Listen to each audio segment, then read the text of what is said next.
A very warm welcome. My name is Evelyn Lindner, and I'm the founding president of Human Dignity and Humiliation Studies. It is a network, a fellowship, a community, a family, whichever name you prefer.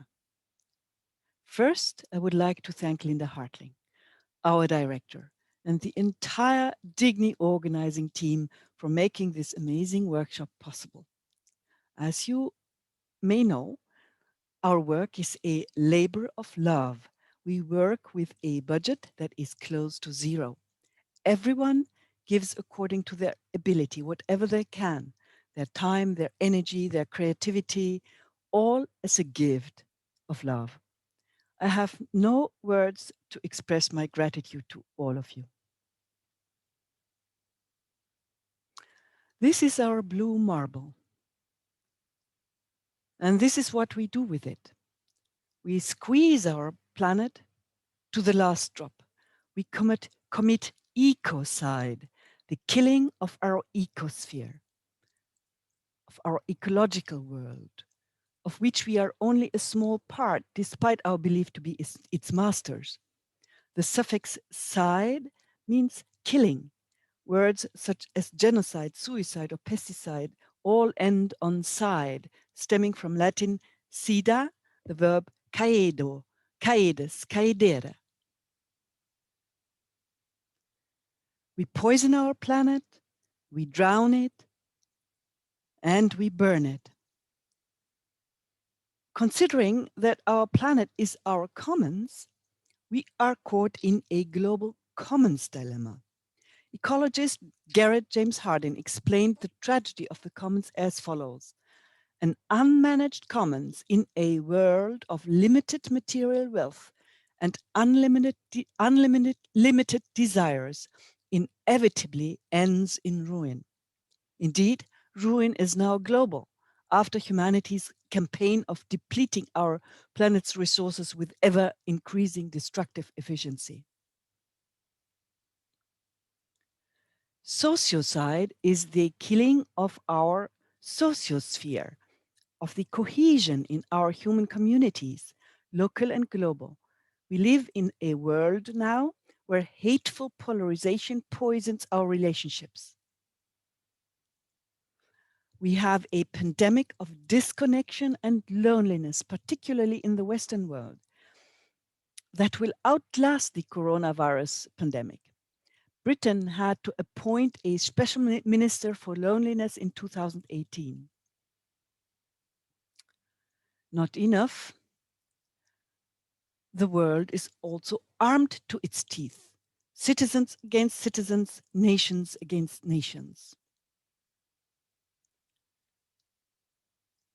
Not only are we in the grip of a global commons dilemma, we are also in the grip of what political scientists call security dilemma. Since the Neolithic Revolution, the past 12 millennia or so, the past 3% of human history, modern Homo sapiens history, most of humanity lived with a lingering sense of fear as a background constant. It was the fear of attack from enemies from outside, which really could happen anytime during the past millennia. The security dilemma can be summed up with the motto of Roman thinker Vegetius: if you want peace, prepare for war. Recently, we as humanity have compounded the security dilemma with a growth dilemma that says, if you want prosperity, invest in exploitation. Both dilemmas are tragic. War preparation produces war more than peace, and exploitation produces ruin more than prosperity.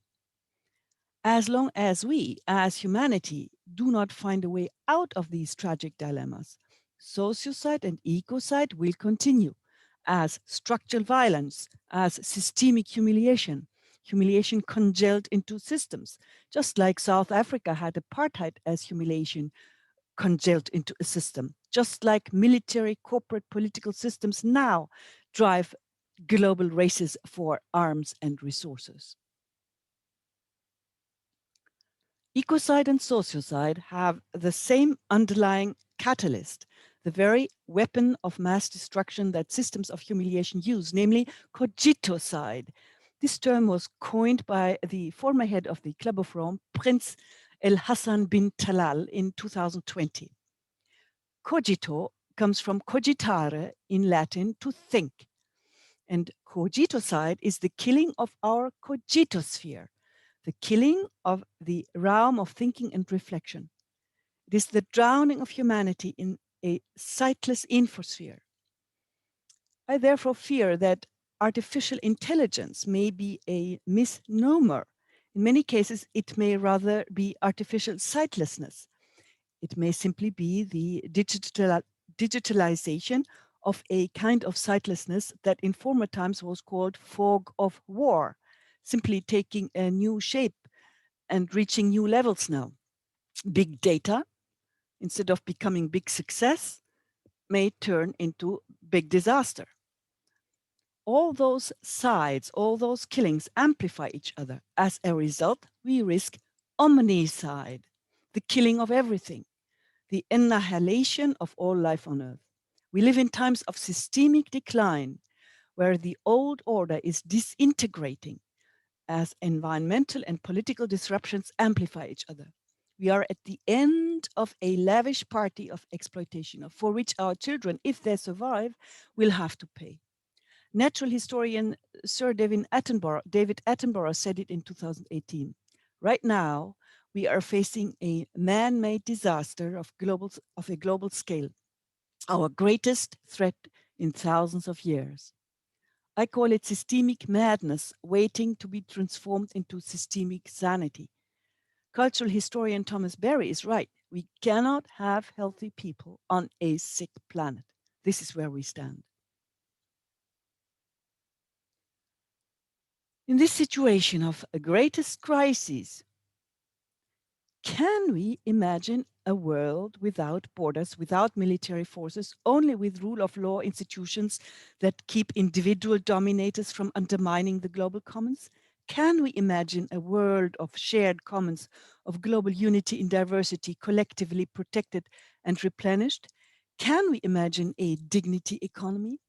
Can we imagine globally inclusive cooperation instead of cooperation only sought for the sake of ever more effective domination over enemies?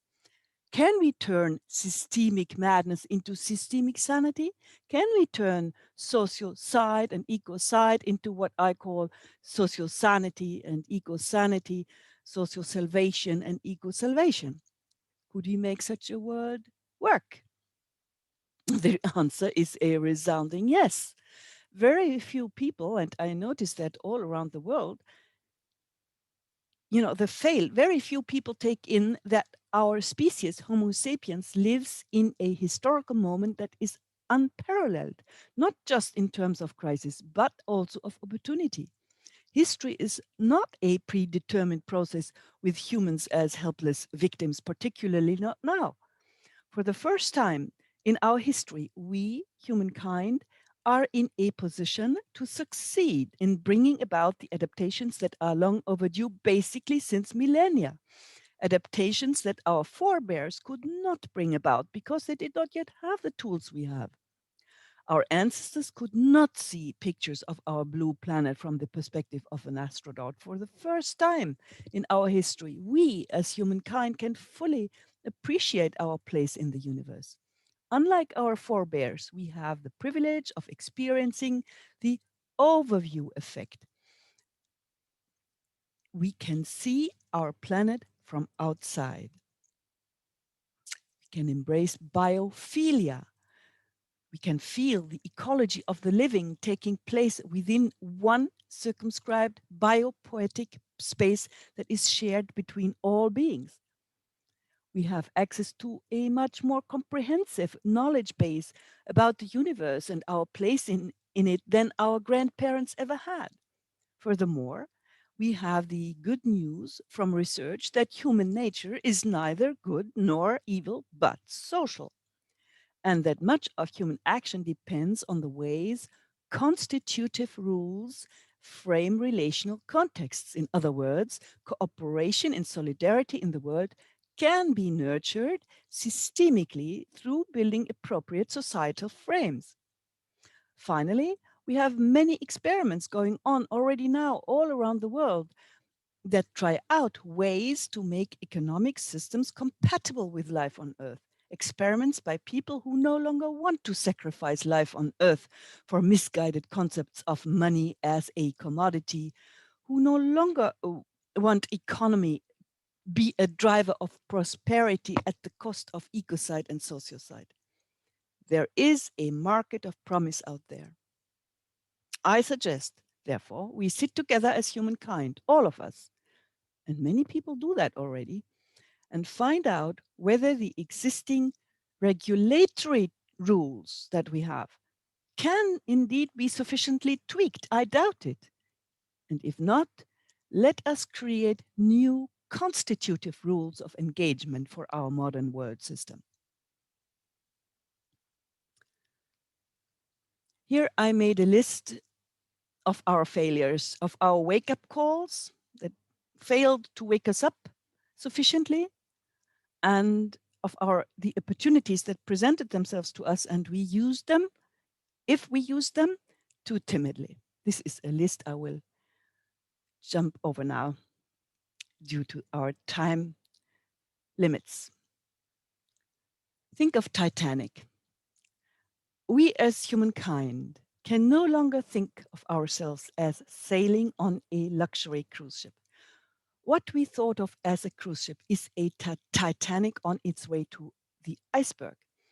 People of the so-called global north and the so-called developed countries are the ones who live on the luxury first floor of the cruise ship.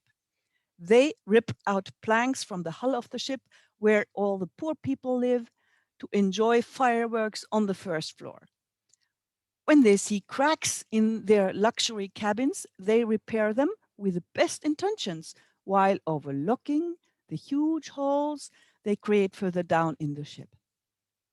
Offering alms to the poor does not achieve what is needed in that situation. Namely, what is needed is a change of the design of the ship and change of its course.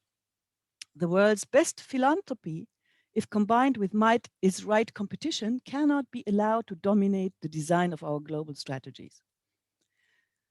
Slowly we realize now that we are on a lifeboat, not a cruise ship. In a lifeboat, all hands are needed on deck. Everybody has to contribute with what they can. Nobody can buy themselves out of this joint effort. Whoever tries to gain short-term personal advantages by exploiting others or ecological resources contributes to the faster sinking of the lifeboat. Infighting will make it capsize and nobody will survive.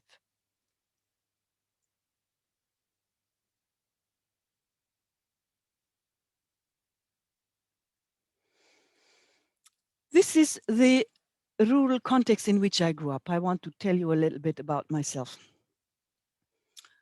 When I was born, our planet was still blue and green.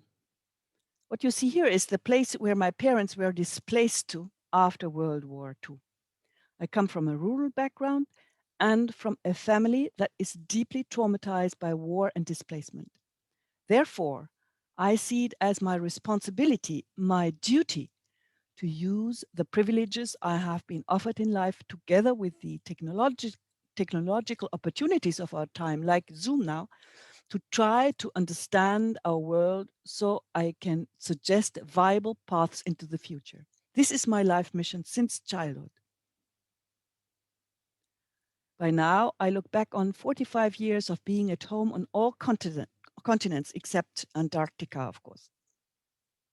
Already as a child, I wanted to understand what we humans are capable of in terms of hatred and love, of violence and peace, of competition and cooperation, of foolishness and wisdom. Humanity's foundational questions always inspired me. How do people in different cultural realms conceptualize life and death and peace and war? How do they live love and hatred? Are we an antisocial or a pro-social animal? Since 45 years now, I live globally and locally at the same time, deeply rooted in many local places, binding them together with love and tenderness into lived cosmopolitanism. Through living in the global village, I'm neither a Western nor non Western person. I'm simply a global citizen in practice, not just in theory.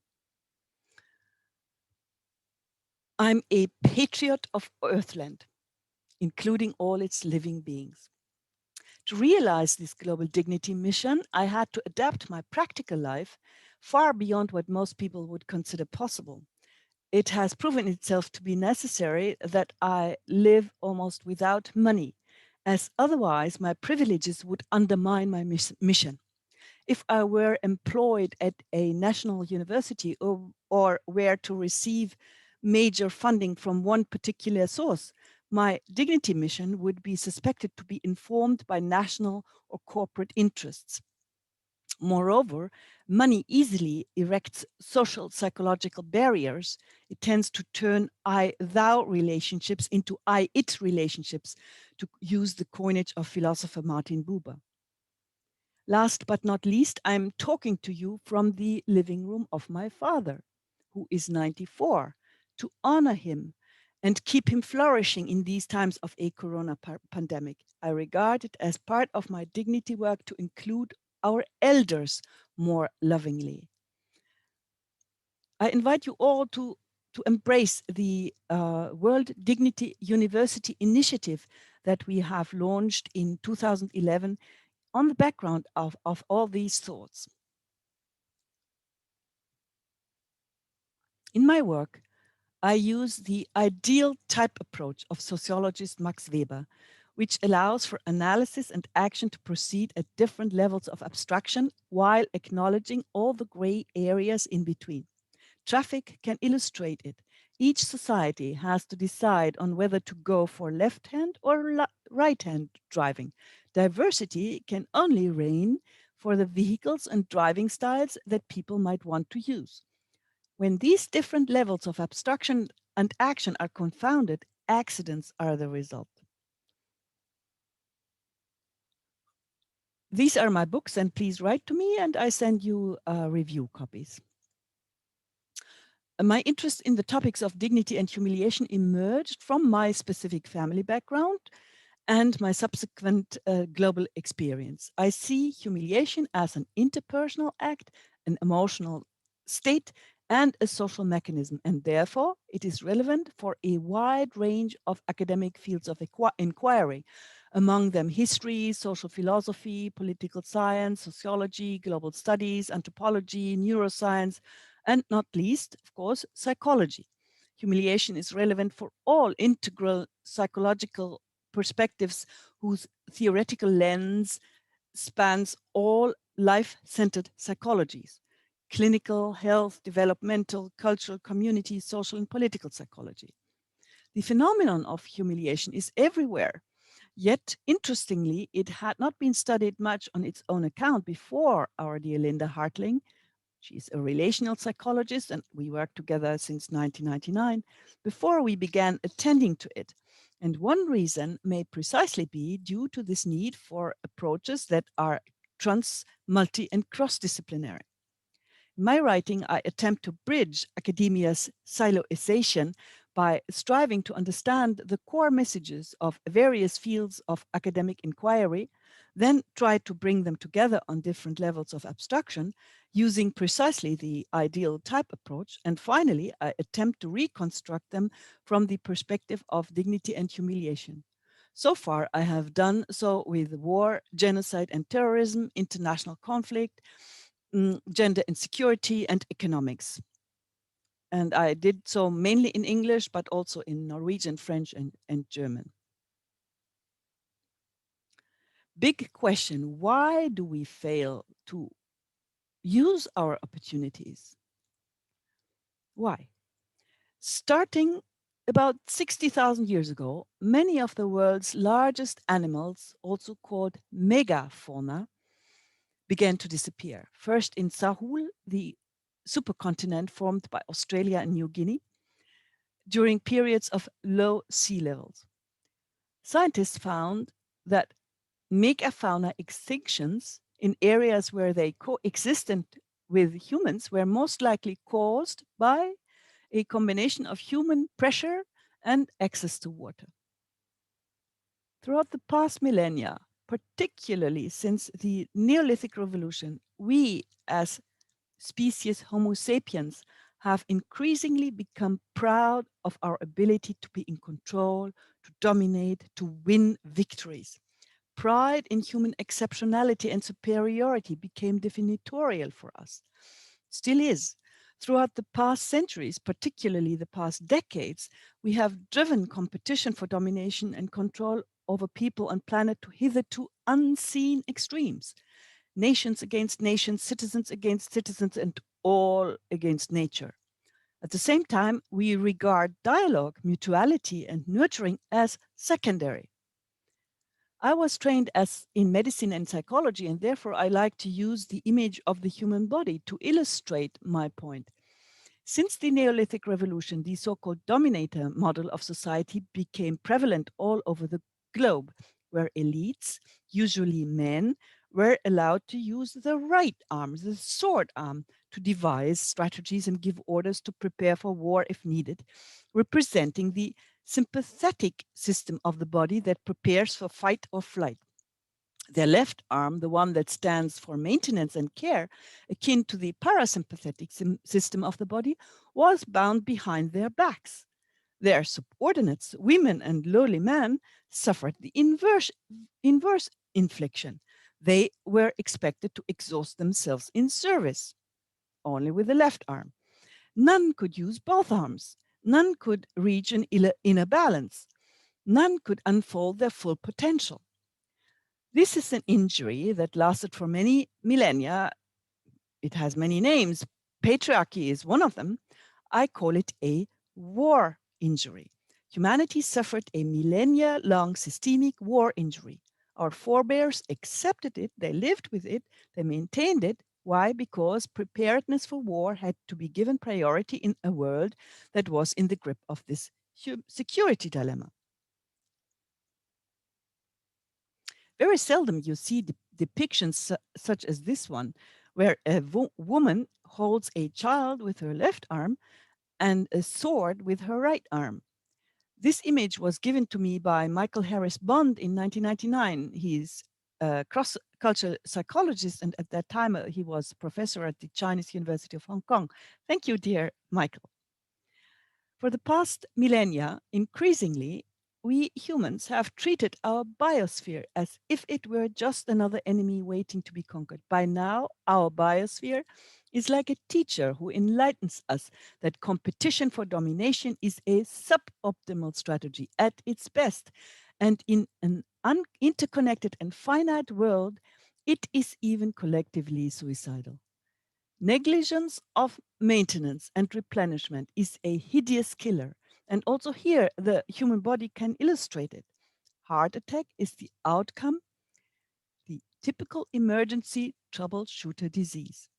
When nurturing is seen as negligible and victory as desirable, when the nurturing of relationships among ourselves and with nature is neglected, worse even, when growth is promoted that is cancerous, collapse is the result. This collapse is now with us. It took many millennia to manifest. We risk dying of our war injury now, of our misguided pride in domination that creates nothing but all-out heart attack. Our perpetration of cogiticide catalyzes sociocide and ecocide and leads to omnicide. This is where we stand. In this situation, we are extremely fortunate that our grandparents have enshrined human rights ideals, because these ideals offer pathways to survival on Earth in dignity, pathways to unite as a human family of equally respecting and responsible members to face their life-threatening global challenges together. These ideals offer the compass needed in a situation where war means all-out destruction rather than victory, where competition for domination over people and nature is infeasible practically, psychologically, and ethically, where the dominator mindset has overstayed its viability, where the only solution is global cooperation. If dignity is defined as equal dignity in mutual solidarity in the global village, rather than as the autonomy of lone heroes competing for domination and control, then the concept of dignity can bring together all religions, all faiths, all life-giving ideologies of this world. It can connect the sustainability community and the consciousness community into one overarching meta-narrative. Many faiths have my definition of religion at their core, namely love, humility, and awe for a universe too large for us to fathom. A culture of peace and dignity can also bring together traditional male and female role descriptions. It can merge the courageous heroism that formerly was reserved for males with the care work that was formerly delegated to women. It can invite all people to embrace the conceptually female approaches that maintain social cohesion through applying strategies that are complex, relational, multilateral, foresighted, integrative, and holistic. We live in a new world now, a world where the glorification of war and domination must and can be transcended. And the heroism of honor can transmute into the heroism of dignity as highest form of personal meaning making. We, the global community, have everything required to manifest what I call egalization, my coinage short for equal dignity for all in solidarity and freedom. And we can dignify globalization so it becomes glob-egalization. By adding global cooperation, we can arrive at co-glob-egalization as the shortest description of a path into a dignifying future.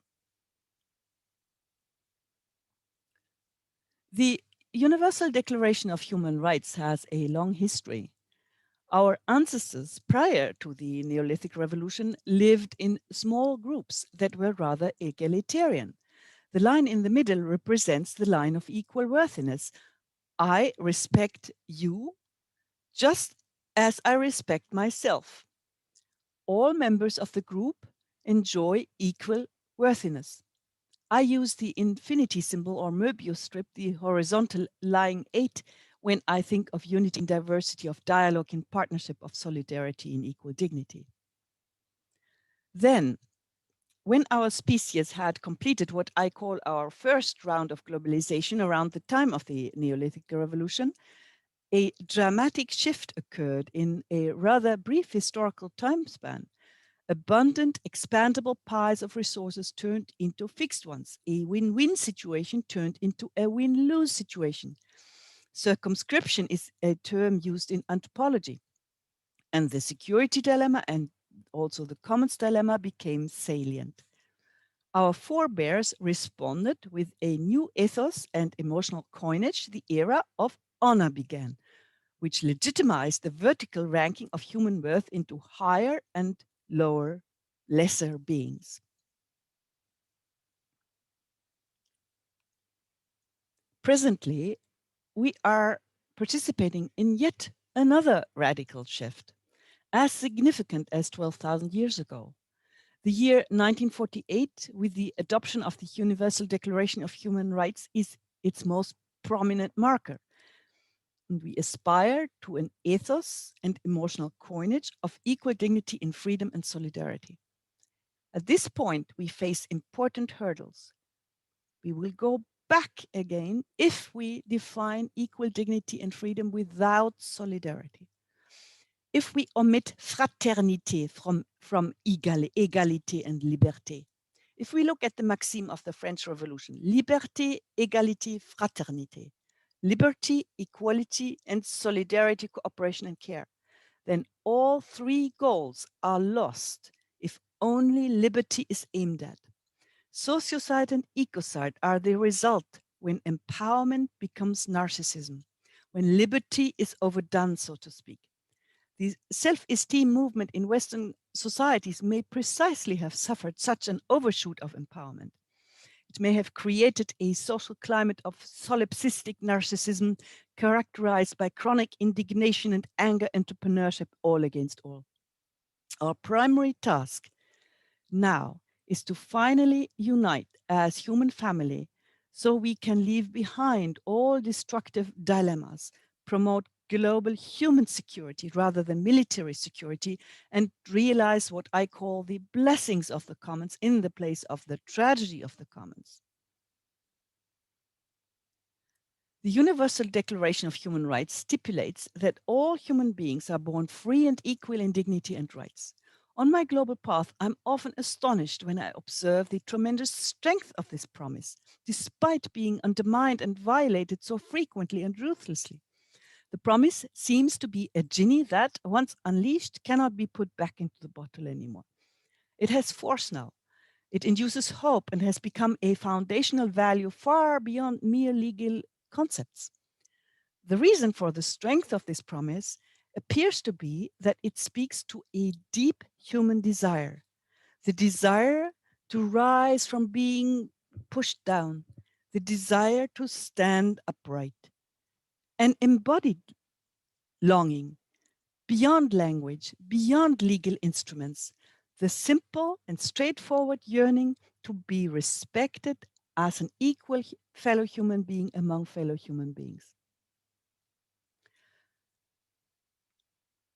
The strength of this yearning is the reason for why breaking the promise of equal dignity humiliates so much more than when honor is infringed.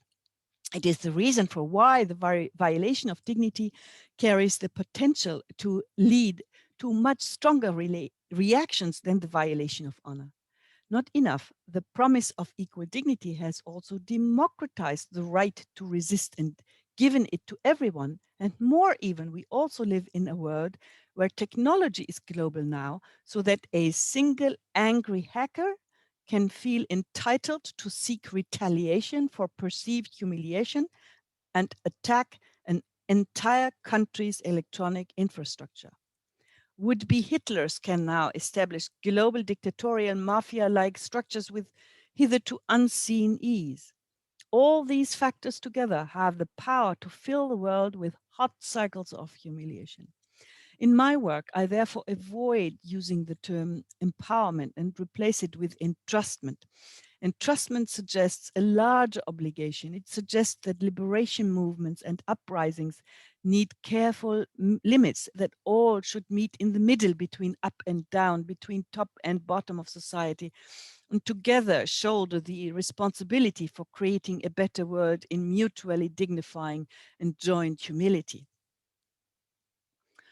As feelings of dignity humiliation hurt deeper than those that flow from honor humiliation, they entail the potential to create the deepest of divisions. And this is why I describe dignity humiliation as the nuclear bomb of the emotions. Clashes of civilizations are harmless compared with clashes of humiliation. Clashes of humiliation can undermine our best chances for cooperation in a situation where mutual care and trust is needed more than ever at a global scale as now.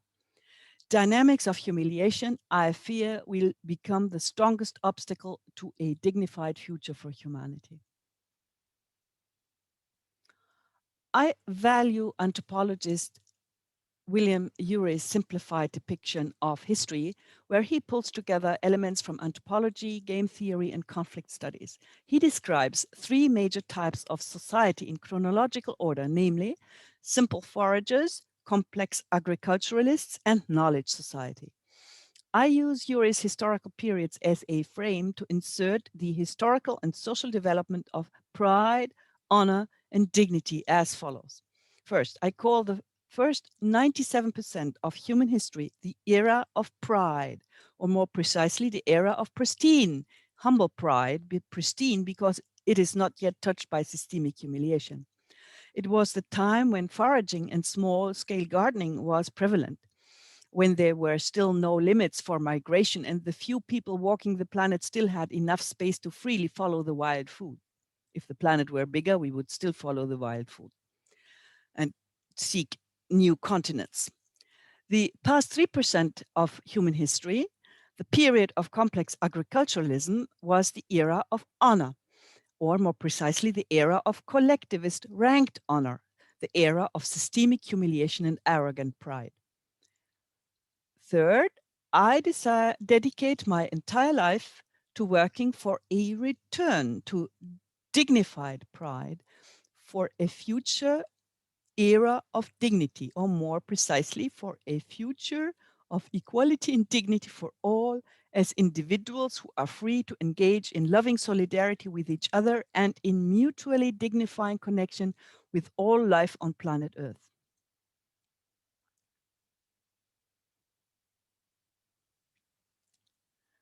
How can we regain our blue and green planet? Anthropologist Margaret Mead is often quoted as saying, "Never doubt that a small group of thoughtful, committed citizens can change the world. Indeed, it is the only thing that ever has." Together with our dear Linda Hartling, you see her in the middle here, and a dedicated core group of scholars, educators, and practitioners, I have the great honor of nurturing a global collaborative fellowship of people who wish to walk the talk of dignity. I do this work since the idea for it was born in 2001.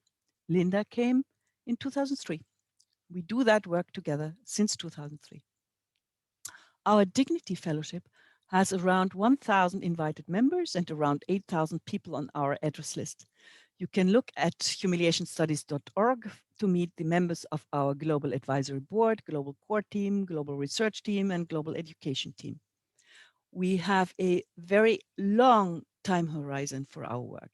We think of our dignity community as a seed for a future dignity family to flourish globally also in the far, far future. The outcome is in our hands. If we wait that others should save us, if we engage in apathy or selfish carelessness, there will be undignified survival for a few, at best, combined with undignified demise for the rest. If we give it our all now, if we embrace appropriate levels of fear and invest this fear and into hope against hope, then we will succeed with the dignified survival of all together, or, if unavoidable, at least we will go down in dignity together. The Nobel Peace Prize is intended for people who work for ending war through global disarmament rather than through local arms races in the futile hope of reaching a lasting balance of power. You see here Berta von Suttner, the woman who inspired Alfred Nobel to establish the Nobel Peace Prize. In 1905, she was honored by this prize for her book Die Waffen nieder, or Lay Down Your Arms. I see my work, and also Linda, as following in the footsteps of Berta von Suttner. Eleanor Roosevelt was one of the most important authors of the Universal Declaration of Human Rights of 1948.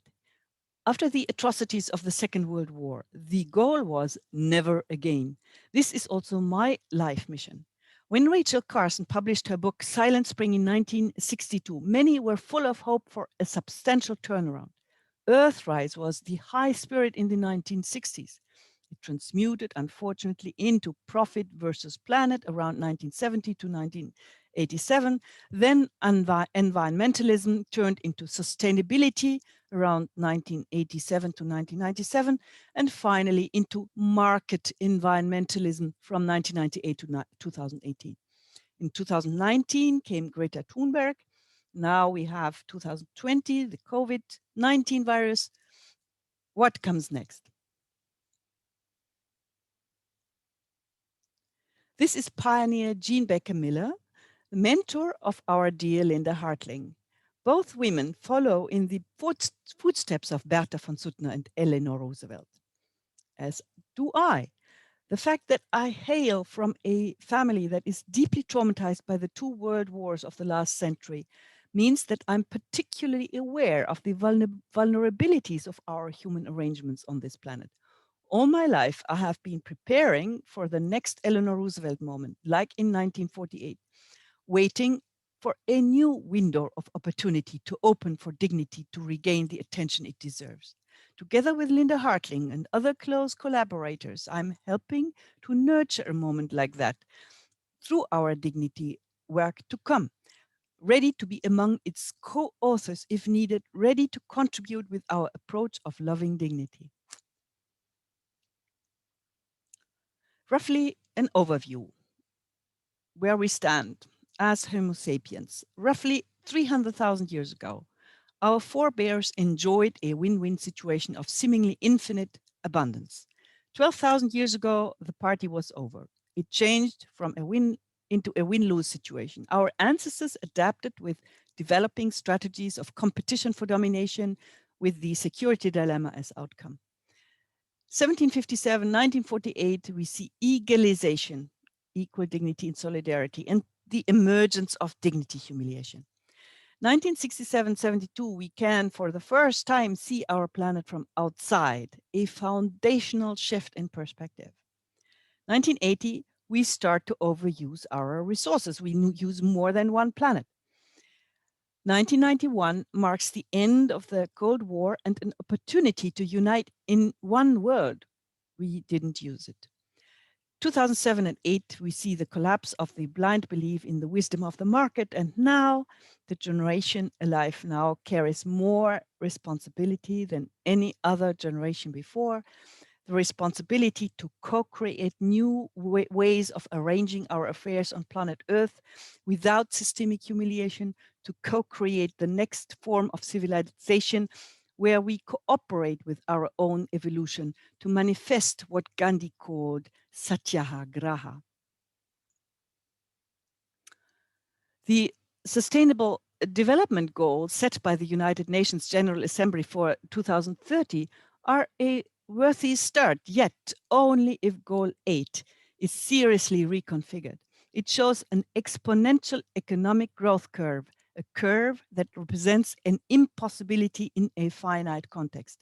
Goal 8 has the potential to undermine all other goals as it lumps together important need-related goals, such as participation in work and acceptable conditions in work, with economic growth, a questionable means to achieving these goals. These are the words of scholar of human needs, Ian Goff. The UN Sustainable Development Goals are clearly not going to be met without drastic recalibration, warns also Philip Alston, outgoing UN Special Rapporteur on Extreme Poverty and Human Rights, as the SDG framework places immense and mistaken faith in growth and the private sector. Alston's words. This is also my conclusion from my global experience.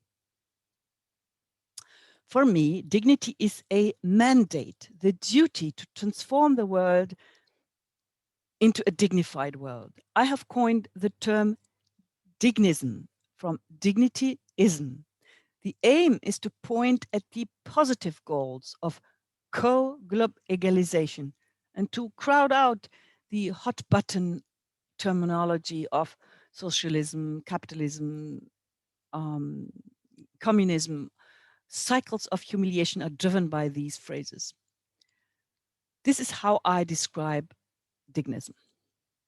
Dignism describes a world where every newborn finds space and is nurtured to unfold their highest and best, embedded in a social context of loving appreciation and connection. It is a world where the caring capacity of the planet guides the ways in which everyone's basic needs are met. It is a world where we unite in respecting human dignity and celebrating diversity, where we prevent unity from devolving into oppressive uniformity and keep diversity from sliding into hostile division. If we, as humanity, wish to heal ecocide and sociocide and survive in dignity, we need a strong cogitosphere, a strong realm of thinking. Therefore, the first step is to overcome cogitocide, the destruction of our thinking. We as humanity need to face the fact that we stand at the edge of a so-called Seneca cliff, the kind of rapid collapse that is characteristic of complex systems when they disintegrate. We have to face this fact without panic and without denial. Our scientists inform us that we have a window of opportunity of around 10 years to step back from the edge. In this situation, we can no longer accept negative peace kept in place by systematic and systemic cogitocide, peace kept in place by military means, by the traditional male role script of unidimensional and unilateral strategies of competition for domination and control, strategies of fighting the enemy and conquering the unknown. In the interconnected world of today, seeking peace through armament amounts to sociocide at a global scale, the killing of the cohesion in the global community. In today's interconnected world, discrediting the opportunity of citizen to citizen trust building represents cogitocide at a global scale. It means stoking the security dilemma needlessly while doors stand open to transcend it by building lasting global peace. Peace through armament hastens global ecocide through global sociocide as it maintains the security dilemma. You remember, if you want peace, prepare for war. It puts fuel into the growth dilemma. You remember, if you want prosperity, invest in exploitation, and it stokes cycles of humiliation. Feelings of humiliation are the nuclear bomb of the emotions in an interconnected world in which the promise of human rights ideals is salient. Cycles of humiliation will turn the global village into a war zone if we do not step up to prevent it. The call must be, therefore, let us celebrate respect for equal dignity for all as responsible individuals free to engage in loving mutual solidarity. Let us celebrate diversity through unity in equality and dignity without humiliation on this small and finite planet that is our common home. As the world watches the heartbreaking coronavirus pandemic unfold, our hope is for an exponential change of heart so that global unity rooted in respect for local diversity becomes possible. The central question we face as humanity, which we must ask in all languages and answer in all languages together, remains: how must we, humankind, arrange our affairs on this planet so that dignified life will be possible in the long term? Wie können wir, die Menschheit, unsere Angelegenheiten auf diesem Planeten so gestalten, dass ein würdiges Leben langfristig möglich ist? Hvordan må vi, menneskeheten, ordne våre saker på denne planeten, slik at verdig liv blir mulig på lang sikt? Comment devons-nous, l'humanité, organiser nos affaires sur cette planète pour qu'une vie digne soit possible à long terme? Thank you very much.